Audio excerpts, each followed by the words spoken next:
Hello everyone, and welcome to another game of World of Warships. Today it's one of my replays and I'm in the Maya, a tier 7 Japanese cruiser. Now I'm on the map Haven. It's a standard battle. We are top tier, which is lovely. Unfortunately, there is a carrier and there is a submarine. Now I'm divisioned with Rook and Viper, and I'm detected now, which means a destroyer has come around here, so I'm gonna get torpedoed. I'm also launching a plane to get maybe some spotting on the other side of this island.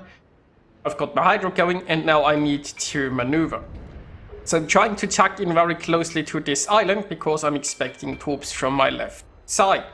Now this is a somewhat aggressive position here on my part. The enemy destroyers pushed so close to this ledge that I was hoping I could like maybe ambush one when it comes around. But they came around a bit too carefully. And now we need to get out of the fish's way, and this seems to be working. So I obviously got stuck on the island here. Because that makes sense. But at least it's not a grabby island, right? I mean, they said that you're now supposed to slide away from islands, which is somewhat working, I have to admit. Not in all cases, but in some cases at least.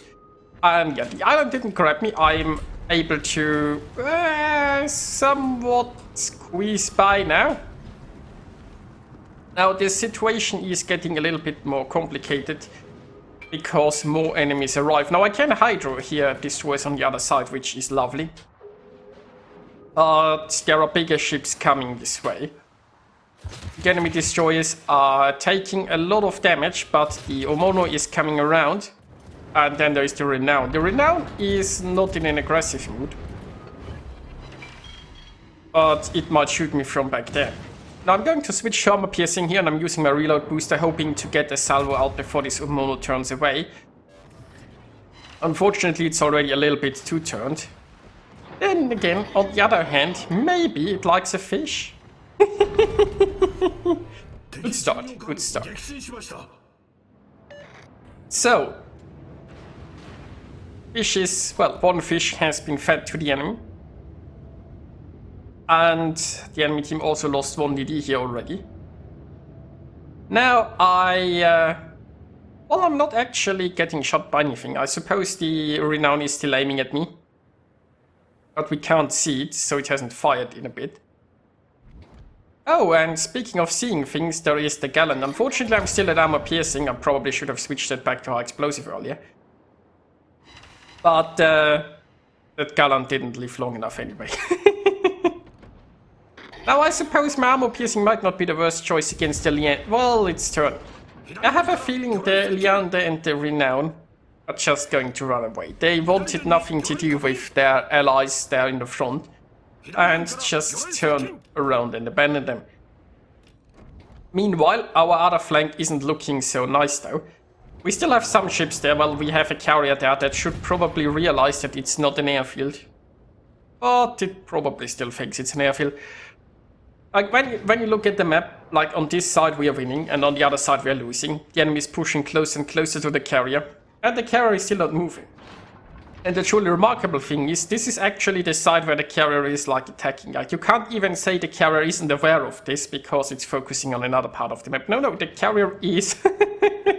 The carrier is attacking the ships right in front of it. They are getting closer and closer and it's not moving. Of course. Well,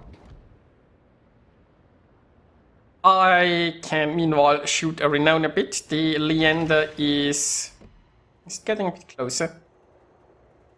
We'll see. A Renown is on fire, which is lovely.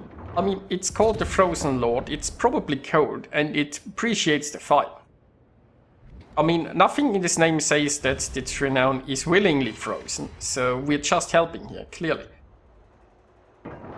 Now I tried switching back to armor piercing. That's probably a bad idea. The Leander is constantly maneuvering. So even if I see a broadside, I only see it shortly and probably not when I have a chance to hit it. Then again, don't actually know Leanders. Like, are my guns big enough to overmatch part of a Leander? They might be.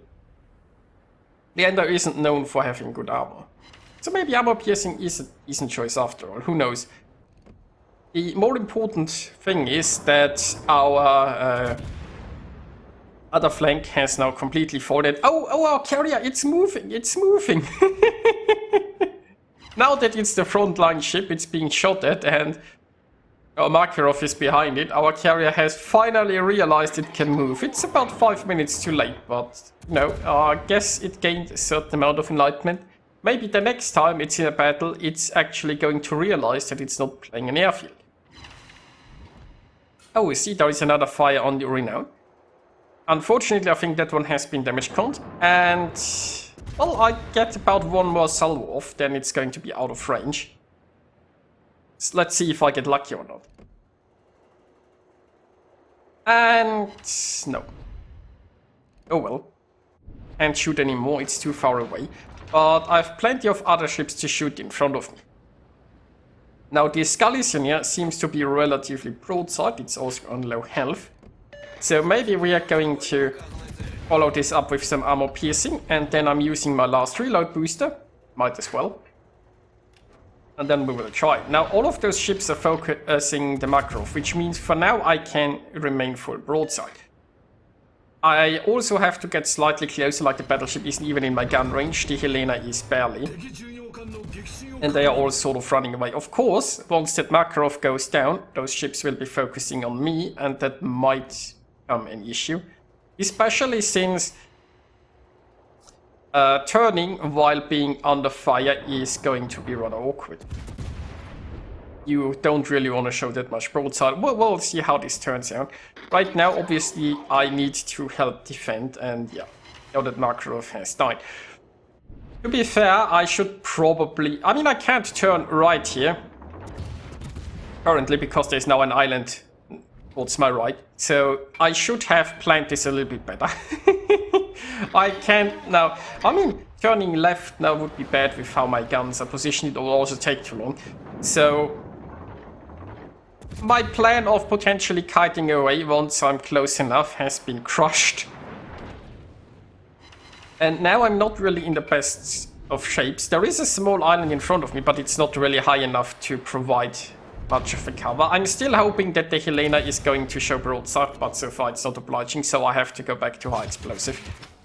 But we also launched some torps, and that was unfortunately a pretty big hit by the battleship. And now it turns.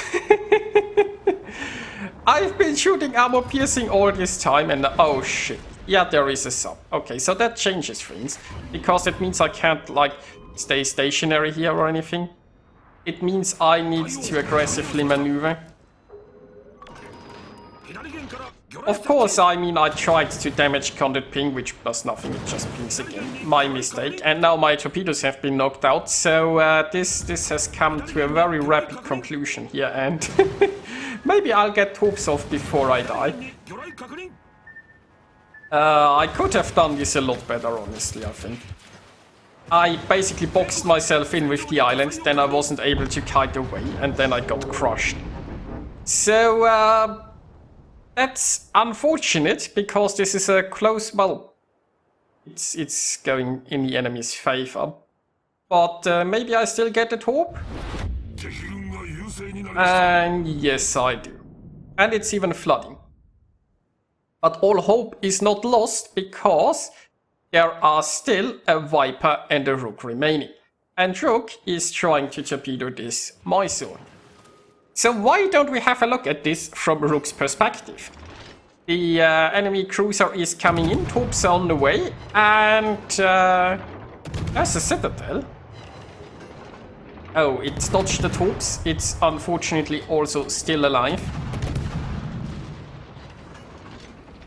But, I mean, it's barely alive, but it's alive. It's also shooting back. Now, there we go. That's one enemy dealt. It's still 4 versus 6 though, and we've got a strike team in our division. That's lovely. Now, we have the Sinop in the enemy camp that's fighting in Akatsuki. We have the enemy carrier that's also focusing down there. But there are some enemies here to deal with for Viper and Rook. Now, the enemy battleship is low, thanks to having eaten my torp, I guess. And now it also seems to be on fire, that's lovely. The submarine, well, Rook will have a Hydro eventually. Now, Rook has decided desperate measures, because we live in desperate times, so even though he's low on health, he's opening up here with his guns, and the Helena is down. Meanwhile, our Sinop actually managed to deal with the enemy destroyer, which is great. He's now camping down there. Of course, the carrier is still hunting him. There's also still a feature remaining. So, our Sinop having dealt with that destroyer is going to be very important, I guess. We lost the Sinop, but it's still a 3 versus 3 now, so we're still equal on ships. Now, our cap is being taken by the submarine, probably mostly. The battleship shouldn't have that many capture points. And, well, the good news is the submarine has to be on the surface for it to do that. Now, Rook is shooting here, probably also to get an interrupt in, cause it is getting problematic. Even though the submarine has most of the capture points, the battleship will have some.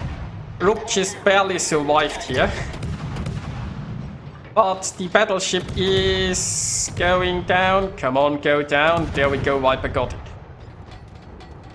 Now, there is a sub. Hydra is going, the sub knows he's coming, and there are the planes. Oh, plot twist, there is a carrier. Okay, so the carrier is going to try to protect the sub. Rook is speed boosting here, he is going around those torps. Thankfully that ping came too late for the torps to do anything. The planes are coming in. Oh, this is going to be problematic. I mean, one bomb hit is all that the carrier needs. And he missed! He missed. Now the depth charges are not going to miss. Come on, Rook. Get the sub. Yes! And that just leaves the carrier. And Viper and Rook going for it. So the carrier is almost down. And that's a win. So this was pretty tense there in the end. But we got it. We got it. If that carrier would have hit Rook, the sub would have survived, and who knows what carnage it might have wrought. But all went well, and it's safe to say we carried this a little bit. We did carry this a little bit. We got the Division Kraken, the Brothers in Arms, the Division Confederate, the Division High Caliber. So yeah, pretty successful battle there. I hope you had some fun watching it. And I'll see you next time.